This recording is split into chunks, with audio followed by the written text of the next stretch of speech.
राधे राधे दोस्तों। अब हम पढ़ेंगे आज 12वां अध्याय गीता जी का, जिसका नाम है भक्ति योग। तो हमेशा की तरह पहले इसका जो है हम महात्म्य ही पढ़ेंगे। तो वही अब वार्तालाप है। अब यहाँ पर महादेव जी पार्वती जी को सुना रहे हैं, ठीक है। श्री महादेव जी कहते हैं, पार्वती, दक्षिण दिशा में कोल्हापुर नाम का एक नगर है जो सब प्रकार के सुखों का आधार है, सिद्ध महात्माओं का निवास स्थान और सिद्धि प्राप्ति का क्षेत्र है। वह पराशक्ति भगवती लक्ष्मी का प्रधान पीठ है। संपूर्ण देवता उसका सेवन करते हैं। वह पुराण प्रसिद्ध तीर्थ भोग एवं मोक्ष प्रदान करने वाला है। वहाँ करोड़ों तीर्थ और शिवलिंग है। रुद्र गया भी वहीं है।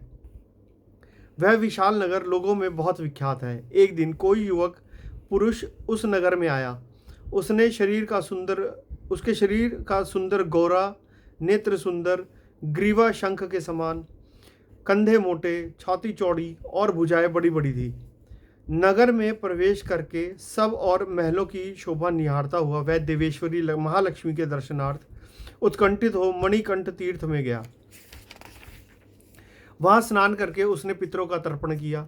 फिर महामाया महालक्ष्मी जी को प्रणाम करके भक्तिपूर्वक स्तवन करना आरंभ किया।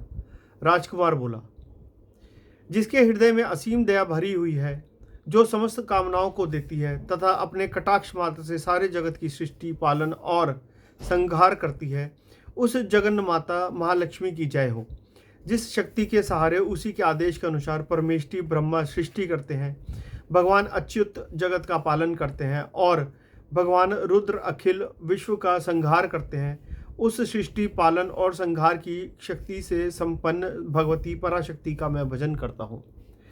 कमले, योगीजन तुम्हारे चरण कमलों का चिंतन करते हैं। कमलालय, तुम अपनी स्वाभाविक सत्ता से ही हमारे समस्त इंद्रियों गोचर विषयों को जानती हो। तुम्हें कल्पनाओं के समूह को तथा उसका संकल्प करने वाले मन को उत्पन्न करती हो। इच्छा शक्ति, ज्ञान शक्ति और क्रिया शक्ति, ये सब तुम्हारे ही रूप हैं। तुम परासंवित रूपिणी हो। तुम्हारा अवरूप निष्कल, निर्मल, नित्य, निराकार, निरंजन, अंतरहित, आतंक शून्य, आलंबहीन तथा निरामय है। देवी, तुम्हारी महिमा का वर्णन करने में कौन समर्थ हो सकता है, जो षट चक्रों का भेदन करके अंतःकरण के 12 स्थानों में विहार करती है। अनाहत ध्वनि, बिंदु, नाद और कला, ये जिसके स्वरूप हैं, उस माता महालक्ष्मी को मैं प्रणाम करता हूँ। माता, तुम अपने पूर्ण चंद्रमा से प्रकट होने वाली अमृत राशि को बहाया करो। तुम परा, पश्यंती, मध्यमा और वैखरी नामक वाणी हो। मैं तुम्हें नमस्कार करता हूँ। देवी, तुम जगत की रक्षा के लिए अनेक रूप धारण किया करती हो। अंबिके, तुम ही ब्राह्मी, वैष्णवी और माहेश्वरी हो। वाराही, महालक्ष्मी, नारसिंगी, ऐन्द्री, कौमारी, चंडिका, जगत को पवित्र करने वाली लक्ष्मी, जगन्न माता, सावित्री, चंद्रकला और रोहिणी भी तुम ही हो। परमेश्वरी, तुम भक्तों का मनोरथ पूर्ण करने के लिए कल्पलता के समान हो। मुझ पर प्रसन्न हो जाओ। उसके इस प्रकार स्तुति करने पर भगवती महालक्ष्मी अपना साक्षात स्वरूप धारण करके बोली, राजकुमार, मैं तुमसे प्रसन्न हूँ। तुम कोई उत्तम वर मांगो। राजपुत्र बोला, माँ, मेरे पिता राजा बृहदरथ अश्वमेध नामक महान यज्ञ का अनुष्ठान कर रहे थे। वे दैव योग से रोगग्रस्त होकर स्वर्गगामी हो गए। इसी बीच में यूप में बंधे हुए मेरे यज्ञ संबंधी घोड़े को, जो समुची पृथ्वी की परिक्रमा करके लौटा था, किसी ने रात्रि में बंधन काटकर कहीं अन्यत्र पहुंचा दिया। उसकी खोज में मैंने कुछ लोगों को भेजा था, किंतु वे कहीं भी उसका पता न पाकर सब खाली हाथ लौट आए हैं। तब मैं सब ऋतुजों से आज्ञा पाकर तुम्हारी शरण में आया हूँ। देवी, यदि तुम मुझ पर प्रसन्न हो तो मेरे यज्ञ का घोड़ा मुझे मिल जाए, जिससे यज्ञ पूर्ण हो सके। तभी मैं अपने पिता महाराज का ऋण उतार सकूंगा। शरणागतों पर दया करने वाली जगन्न जननी लक्ष्मी, जिससे मेरा यज्ञ पूर्ण हो, वह उपाय करो। भगवती लक्ष्मी ने कहा, राजकुमार, मेरे मंदिर के दरवाजे पर एक ब्राह्मण रहते हैं, जो लोगों में सिद्ध समाधि के नाम से विख्यात हैं। वे मेरी आज्ञा से तुम्हारा सब काम पूरा कर देंगे। महालक्ष्मी के इस प्रकार कहने पर राजकुमार उस स्थान पर आए जहां सिद्ध समाधि रहते थे। उनके चरणों में प्रणाम करके राजकुमार चुपचाप हाथ जोड़कर खड़े हो गए। तब ब्राह्मण ने कहा, तुम्हें माता जी ने यहाँ भेजा है। अच्छा, देखो अब मैं तुम्हारा सारा अभीष्ट कार्य सिद्ध करता हूँ। यो कहकर मंत्रवेता ब्राह्मण ने सब देवताओं को वहीं खींचा। राजकुमार ने देखा उस समय सब देवता हाथ जोड़े थर थर कांपते हुए वहां उपस्थित हो गए।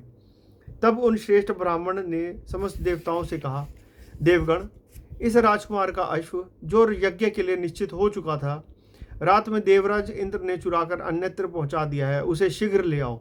तब देवताओं ने मुनि के कहने से यज्ञ घोड़ा लाकर दे दिया। इसके बाद उन्होंने उन्हें जाने की आज्ञा दी। देवताओं का आकर्षण देखकर तथा खोए हुए अश्व को पाकर राजकुमार ने मुनि के चरणों में प्रणाम करते हुए कहा, महर्षि, आपका यह सामर्थ्य आश्चर्यजनक है। आप ही ऐसा कार्य कर सकते हैं, दूसरा कोई नहीं। ब्राह्मण, मेरी प्रार्थना सुनिए। मेरे पिता राजा बृहदर्थ अश्वमेध यज्ञ का अनुष्ठान आरंभ करके देव योग से मृत्यु को प्राप्त हो गए हैं। अभी तक उनका शरीर तपाए हुए तेल में सुखाकर मैंने रख छोड़ा है। साधु श्रेष्ठ, आप उन्हें पुनः जीवित कर दीजिए। यह सुनकर महामुनि ब्राह्मण ने किंचित मुस्कुराकर कहा, चलो, जहाँ यज्ञ मंडप में तुम्हारे पिता मौजूद हैं, चलें। तब सिद्ध समाधि ने राजकुमार के साथ वहां जाकर जल अभिमंत्रित किया और उसे उस शव के मस्तक पर रखा। उसके रखते ही राजा सचेत होकर उठ बैठे। फिर उन्होंने ब्राह्मण को देखकर पूछा, धर्मस्वरूप, आप कौन हैं?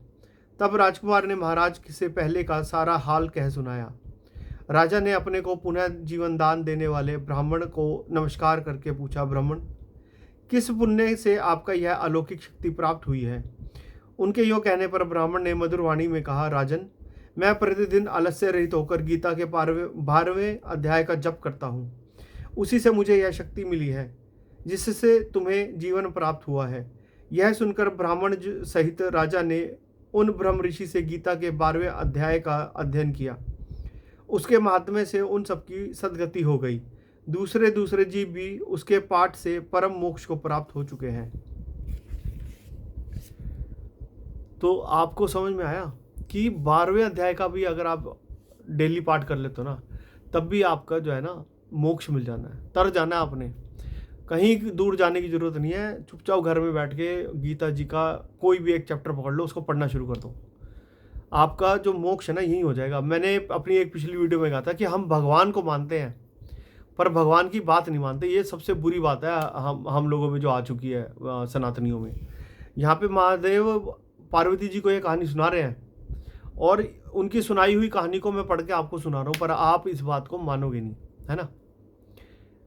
आपको अपने शास्त्रों पे फिर से अपना विश्वास बनाना पड़ेगा। अगर उठ गया है तो, अगर है तो बहुत अच्छी बात है। अगर उठ गया तो आपको बनाना पड़ेगा, पढ़ना पड़ेगा, अपने बच्चों को पढ़ाना पड़ेगा। वो नहीं पढ़ सकते, आप पढ़ के सुनाओ, पर ये बहुत ज़रूरी है।